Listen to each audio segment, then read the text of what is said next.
Aleluya, aleluya,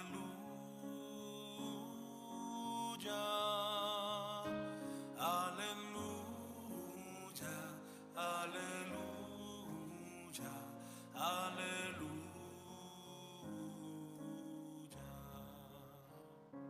El Señor esté con ustedes. Lectura del Santo Evangelio según San Juan.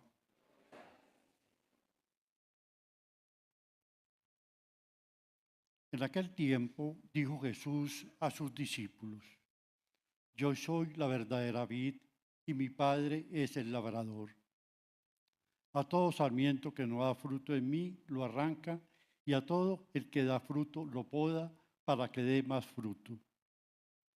Ustedes ya están limpios por la palabra que les he hablado. Permanezcan en mí y yo en ustedes.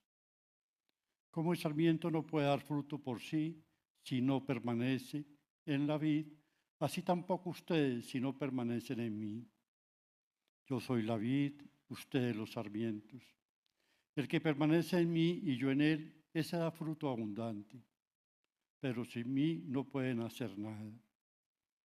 Al que no permanece en mí, lo tiran fuera como el sarmiento y se seca. Luego los recogen y los echan al fuego y arden. Si permanecen en mí y en mis palabras permanecen en ustedes, pedirán lo que desean y se realizará. Con esto recibe gloria a mi Padre, con que den fruto abundante. Así serán discípulos míos. Palabra del Señor.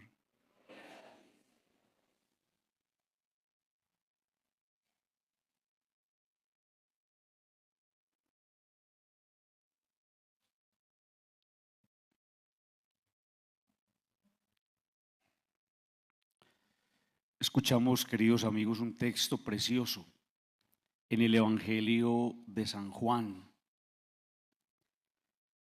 En el capítulo 15, versículos del 1 al 8, que valdría la pena que en nuestras casas volvamos sobre ese texto.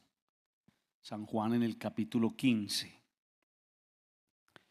Y ese Evangelio es precioso no solamente por la manera como está planteado, redactado y lo que nos comunica, sino por la verdad que contiene en sí. Porque en ese Evangelio nosotros pudiéramos encontrar la respuesta, y siempre lo he pensado y siempre lo he predicado, la respuesta a las situaciones de la vida de los hombres. Al por qué la vida de nosotros muchas veces no se desarrolla o no se desenvuelve de la manera que tendría que desenvolverse. Y van a entender eso que les estoy diciendo desde dos acciones de Dios y una acción de los hombres. Se compara Jesús con una vid, una planta. La vid es la planta que produce las uvas y que va teniendo o produciendo ramitas. La vid, el tronco, los sarmientos, las ramas, los frutos, las uvas. Y se le ocurre al Señor un día decir: yo soy la verdadera vid y mi papá, mi Padre del cielo, es el labrador. Entonces va a decir que a todo sarmiento que no da fruto, los sarmientos somos nosotros, la vid es Jesús, las ramitas somos nosotros agarrados a Jesús, que formamos con él un solo cuerpo. Y nos dice: a todo sarmiento que no da fruto en mí, lo arranca. Esa es la primera acción de Dios. Lo arranca. Algunos de ustedes en sus fincas o en sus casas, cuando una matica no está funcionando, no está poniéndose bonita, ustedes muchas veces la cogen, le remueven la tierra o incluso la arrancan y se la llevan a otro lado.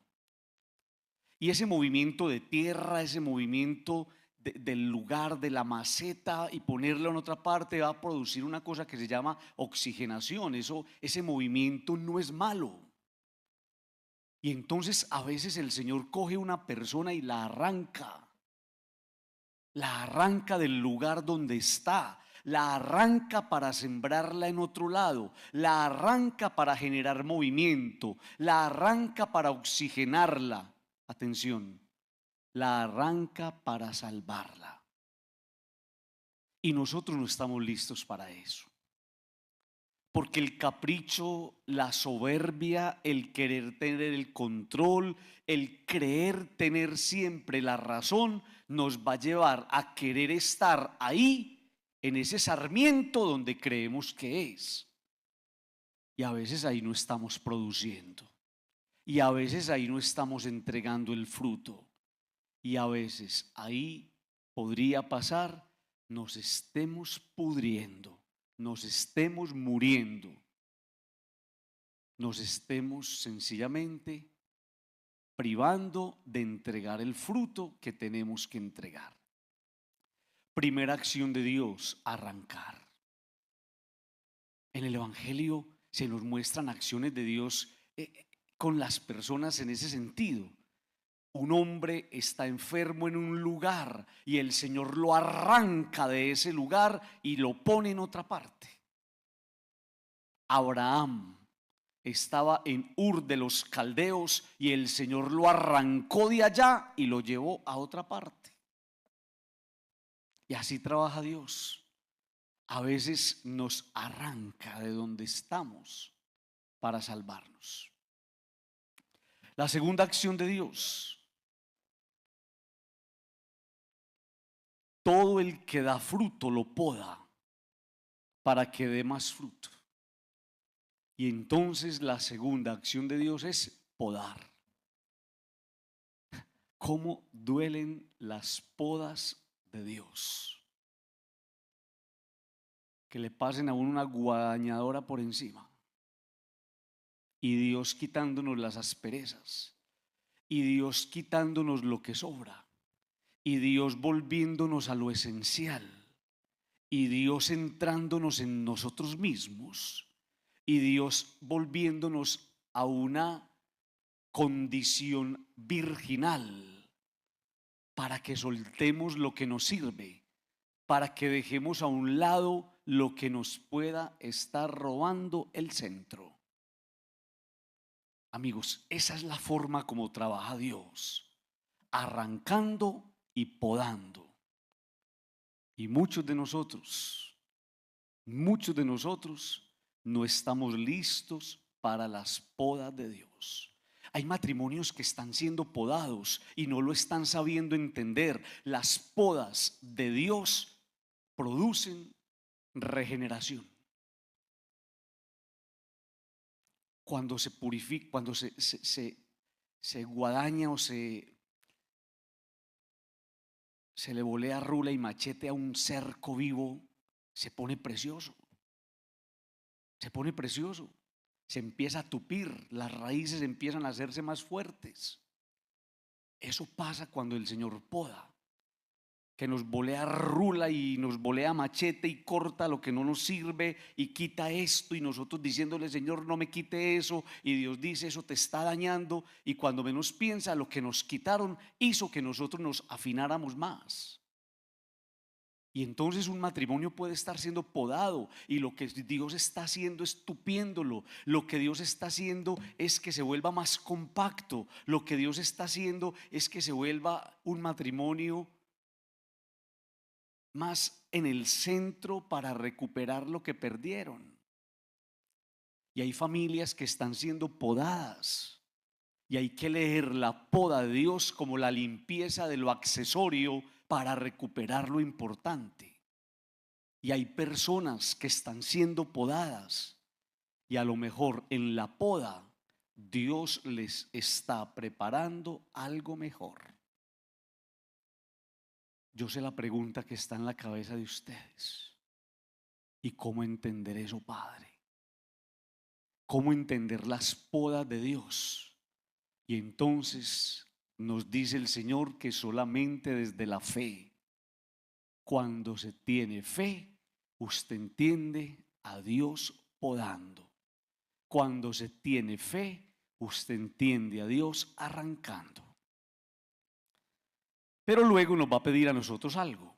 Él corta, Él arranca, Él poda, y a nosotros nos va a pedir una cosa. Padre, ¿qué nos pide el Señor a nosotros? Una cosa muy difícil, pero no imposible. Nos pide permanecer. Mire, esa palabra no tiene otra explicación. ¿Qué es permanecer? Es saber quedarse. Eso no tiene otra explicación. Y qué difícil es quedarse. Qué difícil es quedarse cuando llega la enfermedad. Cuando llega la enfermedad todo el mundo se va. Qué difícil es quedarse cuando llega una situación adversa, todo el mundo se va. Qué fácil es quedarse cuando hay fiesta. Qué fácil es quedarse cuando hay celebración. Pero qué difícil es permanecer cuando implica comprometer la vida, el tiempo y posponer los horarios y los programas cotidianos. Por eso dice el Señor una cosa muy bella: permanezcan en mí. Y si ustedes permanecen en mí, hace una promesa: yo permanezco en ustedes. Pero no es un chantaje, porque Él es fiel a pesar de que seamos infieles. Así usted no permanezca en Él, Él sí va a permanecer en usted. Pero pareciera que una cosa maravillosa para reconocer la permanencia de Dios en nosotros es que nosotros permanezcamos en Él. Pregunta: ¿qué es permanecer? Saber quedarse. Entonces me quedo con Dios, entonces no me suelto de Dios, y puede venirse lo que sea y no me suelto de Dios, me agarro de Dios. Llegó el fin de semana, me están proponiendo 1000 programas y me quedo con Dios. Quedarse con Dios no significa que no vayas a tu programa. Quedarse con Dios significa que fuiste capaz de darle a Dios lo que es de Dios y luego hacer lo que tenías que hacer.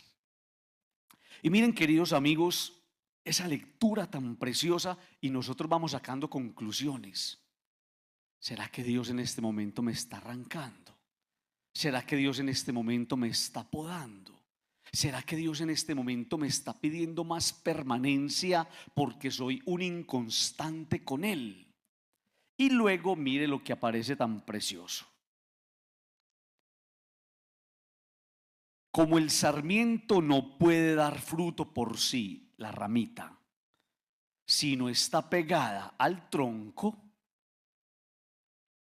Es que lo que nos está diciendo ahí es muy teso. Si usted no está pegado de Dios, no produce. Eso es lo que está diciendo la palabra. Si no estás pegado de Dios, no produces. Vos sos la ramita, el Señor es el tronco. Yo no he visto una rama en el suelo dando mangos. Tiene que estar pegada al tronco. Es interesante eso. Como el sarmiento no puede dar fruto por sí si no permanece en la vid, así tampoco ustedes si no permanecen en mí. Yo soy la vid, ustedes los sarmientos. El que permanece en mí y yo en él, ese da fruto abundante. Y aquí viene la frase lapidaria. Y escríbanla en toda parte. Escríbanla en toda parte y no se les olvide nunca. Porque sin mí no pueden hacer nada. Esa es la respuesta al quejido del mundo hoy. ¿Por qué las cosas no me salen? Sin mí no pueden hacer nada. ¿Por qué no me salió sin mí no pueden hacer nada? ¿Por qué en mi matrimonio sin mí no pueden hacer nada? Porque si yo hice las cosas bien, sin mí no pueden hacer nada. Entonces el peligro grande de emprender proyectos, iniciativas sin Dios. Si esto me lo dijera doña Firulina, la que vive en la esquina, no le paro bolas. No le paro bolas. Me lo está diciendo Dios, me lo está diciendo Dios. Usted sin mí es un tontico dándose contra las paredes. Conmigo, usted y yo somos el mejor equipo. Sin mí usted no puede hacer nada. Ahí está la respuesta. Por eso el que se soltó de Dios, el engreído e irreverente que crea que sin Dios puede, es un tonto. Sin Dios usted no puede. Y por eso usted seguirá dando patadas de ahogado. Seguirá dando patadas de ahogado si no se agarra de Dios. Me perdonan, pero aparece una última idea y no la puedo dejar aquí guardada. Si permanecen en mí, mire la promesa tan maravillosa, y mis palabras permanecen en ustedes, pidan lo que quieran y lo recibirán. Qué cosa tan bella. ¿No será esa la respuesta al Padre? ¿Por qué a mi Dios no me escucha? Padre, ¿por qué a mi Dios no me escucha? Y dice el Señor, permanezcan en mí, quédense conmigo. Eso no es buscarlo solamente cuando nos dé la gana, cuando estamos embalados, cuando la echó la novia o el novio, o cuando me diagnosticaron una enfermedad. No, permanezcan en mí es saber quedarse. Está lloviendo, me quedo con Dios. Está haciendo sol, me quedo con Dios. Llegó el verano, estoy con Dios. Llegó la primavera, estoy con Dios. Llegó el otoño, estoy con Dios. Llegaron los inviernos y estoy con Dios.